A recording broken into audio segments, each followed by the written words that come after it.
नमस्कार. Fast and best हवामान अंदाज या यूट्यूब चॅनलमध्ये मी दादा सुखाने आपले सर्वांचे स्वागत करत आहे. येत्या 24 तासातील हवामान अंदाज पाहूया. लवकरच पावसाचा जोर वाढणार आहे आणि पावसाला सुरुवात लवकरच होणार आहे. चॅनलला सबस्क्राईब करून घ्या नवीन असाल तर, आणि जरी चॅनल सबस्क्राईब करून घेतला नसला तरी सबस्क्राईब करून आपल्या संग्रही ठेवा. आत्ता सध्याला पाहायला गेलं तर महाराष्ट्रात कोणतीच पावसाची ढग नाही. ढगाळ हवामान परिस्थिती आहे, पण पावसाची ढग तसे वाटत नाहीत. सांगली, सोलापूर आणि अकलूज परिसर इकडे कोकण पट्टीत पावसाची ढग दिसतात. आणि त्यामुळे वातावरण जरी म्हणजे उष्णता वाढली असली, उकाडा वाढत असला तरी पावसाची शक्यता आत्ता सध्या तरी कुठे दिसत नाही. इकडं मुंबई, नाशिक, छत्रपती संभाजीनगर, जळगाव, अकोला, नांदेड, नागपूरपर्यंत हा पट्टा आहे. तिथेही उंचावरचे ढग असे पावसाचे म्हणजे ढग दिसतात, पण पावसाची शक्यता काय नाही आहे. उद्या झाशी, कोटा, भोपाळ या भागातून एक कमी दाबाचं क्षेत्र विकसित होणार आहे आणि तोच पट्टा खाली दक्षिणेकडे सरकत, म्हणजे इकडे भोपाळ, इंदोर, जबलपूर ह्या साईडहून दक्षिणेकडे सरकत महाराष्ट्राच्या जळगाव, अकोला, नागपूर, चंद्रपूर आणि इकडं तेलंगणाचे म्हणजे रामगुंडम वगैरे आहे त्या भागातून तो पट्टा हळूहळू तयार होताना दिसत आहे. आणि इकडे सांगली, सोलापूरचा भाग म्हणजे उत्तर सोलापूरच्या पश्चिम भागातून, सांगलीच्या उत्तर भागातून म्हणजेच रत्नागिरी इकडे साताऱ्याच्या भागातून एक कमी दाबाचं क्षेत्र परत निर्माण होताना दिसत आहे.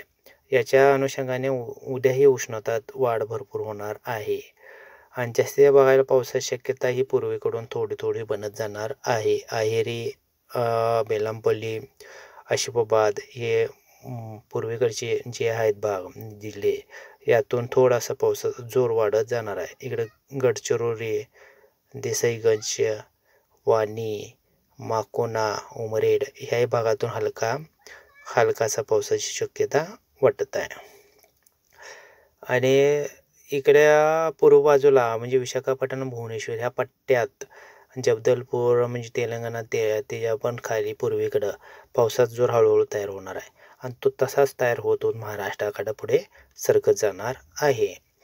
जळगाव, अकोला, अमरावती, खंडवा ह्या भागात स्थानिक वातावरण तयार झालं तर पावसाची शक्यता नसेल तर शक्यता नाही आहे, पण शक्यता वाढत जाणार आहे. का तर उद्या त्या भागातून 31 तापमानाची लेवल असणार आहे. जळगावला 31, नंदुरबारला पण सुद्धा 31 तापमान असणार आहे, म्हणजे उष्णता भरपूर असणार आहे. इकडे मालेगाव, नाशिक, पालघर ह्याही भागात हलक्याच्या पावसाची ढग उद्या निर्मिती होईल आणि झाला तर स्थानिक वातावरण बनवून हलकासा पाऊस होईल. इथं मुंबई परिसरात, दापोली परिसरातून सुद्धा हलकासा पाऊस होण्याची शक्यता वाटत आहे.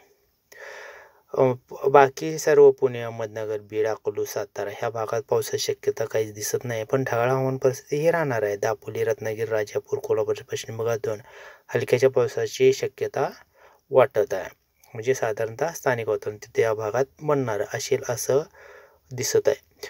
आणि इकडे कोल्हापूरच्या पूर्व भागातून सांगली, जत म्हणा ह्या भागातून पावसाची शक्यता काय नाही आहे. बेळगावच्या पूर्व भागातून सुद्धा पावसाची शक्यता नाही आहे. इकडे कर्नाटकाच्या बेळगावची दांडेली आणि इकडे गोवाचा परिसर म्हणजे सिंधुदुर्गचा परिसर थोडासा हलक्याची पावसाची शक्यता वाटत आहे. इथून एक उद्या नाही परवा दिवशी 19-20 तारखेला पावसाचा चांगला जोर पकडेल आणि सांगली, सोलापूर, हैदराबाद ह्या भागात हलका मध्यम पाऊस होण्यास सुरुवात म्हणजे होण्याची चिन्हे दाखवत आहे. जळगाव, अकोला हे हलकासा पावसाचे आणि नागपूर, चंद्रपूर, रामगुंडम हे सोलापूरपर्यंत चांगला पाऊस दाखवत आहे, म्हणजे 2-3 दिवसात पावसाची सुरुवात होणार आहे.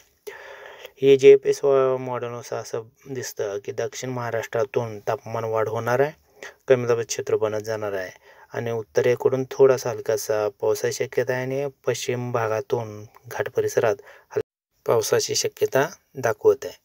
अजून जर चॅनल सबस्क्राईब केलं तर सबस्क्राईब करा, व्हिडिओ लाईक करत चला, शेअर करत चला, आपले चॅनल जास्तीत लोकांपर्यंत पोहोच.